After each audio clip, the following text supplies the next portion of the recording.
Alors que le monde et le Gabon tentaient de se remettre de la disparition d'Omar Bongo Ondimba, il fallait pour le Parti démocratique gabonais se remettre très vite au travail. Le parti lance ainsi des primaires pour désigner celui qui portera les couleurs de la formation politique lors de l'élection présidentielle anticipée.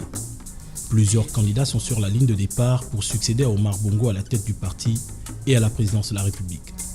Parmi eux, Ali Bongo Ondimba, André Baobab, Casimir Oyemba et Jean Higuindon pour ne citer que ceux-là. Après plusieurs heures d'intenses concertations, le choix est clair. Ali Bongo Ondimba vient d'être désigné par les urnes pour conduire le PDG. Le candidat du Parti démocratique gabonais à la présidentielle de 2009 se met alors très vite au travail.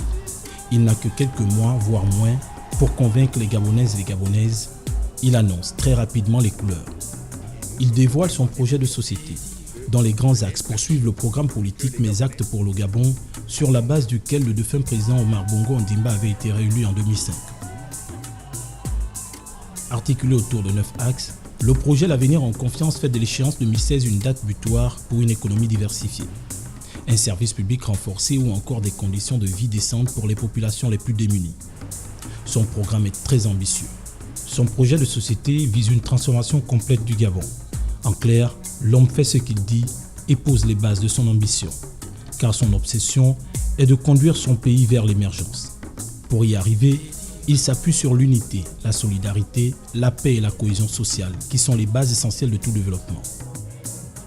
Après une campagne âprement menée, le 3 septembre 2009, les résultats officiels tombent. Ali Bongo Ondimba est élu président de la République avec 41,7% des voix face à Pierre Mambundu, 25,6% et André Baobab, 25,3%.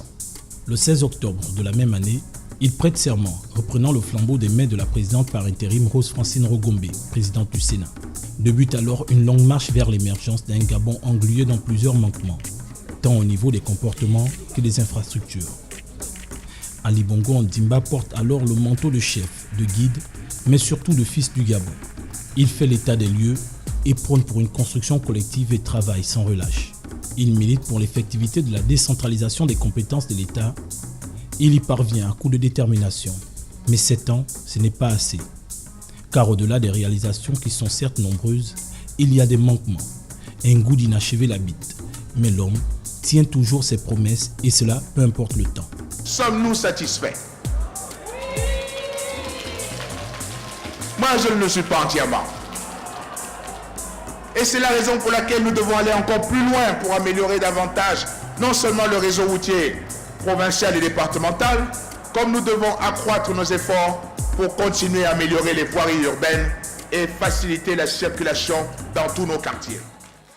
Ce goût d'inachevé le pousse, après les 7 années qu'il venait de passer à la tête du Gabon, à se repositionner en 2016 pour briguer un second mandat. Toujours sous la bannière du Parti démocratique gabonais dont il est le président, le distingué camarade. Parce que toute œuvre humaine est perfectible, en 2016, Ali Bongo Ondimba croit fermement en ce que l'égalité des chances dans tous les niveaux de la vie participera au développement de son pays. Plus loin, et fort de cette expérience désormais acquise, Ali Bongo Ondimba compte bâtir un Gabon où la méritocratie n'est pas une utopie.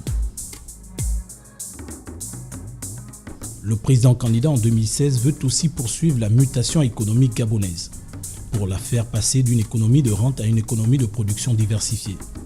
Mais au-delà de tout, sa candidature vise une nouvelle fois la refonte en profondeur de la société gabonaise. Face à lui, dans ce nouveau challenge, 13 candidats, parmi lesquels son principal rival Jean Ping, candidat du Front uni de l'opposition pour l'alternance, aux côtés de Nginzu Badama, ancien président de l'Assemblée nationale, Casimir Oyemba, ancien premier ministre soutenu par l'Union nationale, Paul Mba Bessolo du Rassemblement pour le Gabon, un parti appartenant autrefois à la majorité présidentielle. Par la suite, plusieurs candidats considérés comme des leaders de l'opposition, notamment Nginzu Badama, Casimir Oyemba et Léon-Paul Ngoulakia, se retirent en s'alliant à la candidature de Jean Ping. J'ai besoin que vous fassiez le bon choix, le vote utile pour le Gabon. Car moi, mes chers compatriotes,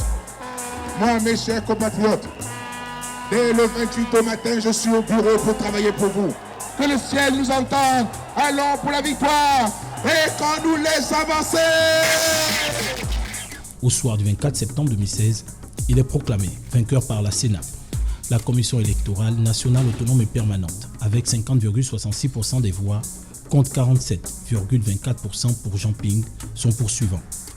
L'élection et ses résultats sont validés quelques jours plus tard par la Cour constitutionnelle. Le 27 septembre de la même année, Ali Bongo Ondimba prête serment pour son deuxième mandat. Je jure de consacrer toutes mes forces. Victoire, oui, mais une victoire de tous les défis. Ça, Ali Bongo Ondimba, le président de la République, en est bien conscient.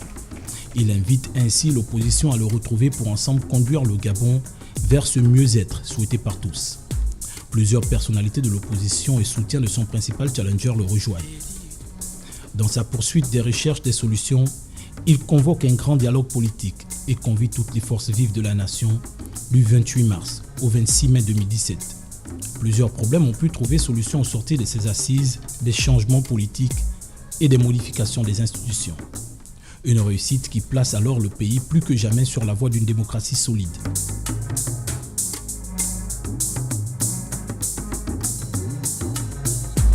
La maladie qui malheureusement ne prévient pas ralentit l'homme, mais pas son action. Puisque les institutions de la République continuent de fonctionner normalement, Ali Bongo Ondimba est victime d'un accident vasculaire cérébral en 2018.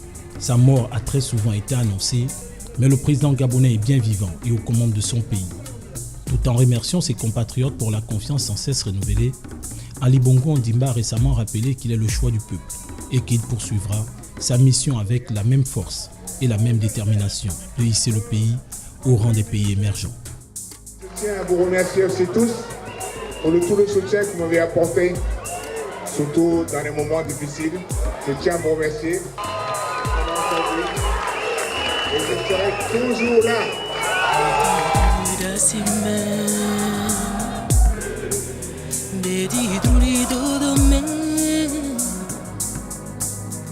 Bedi teneri desa, bedi poli le kleme.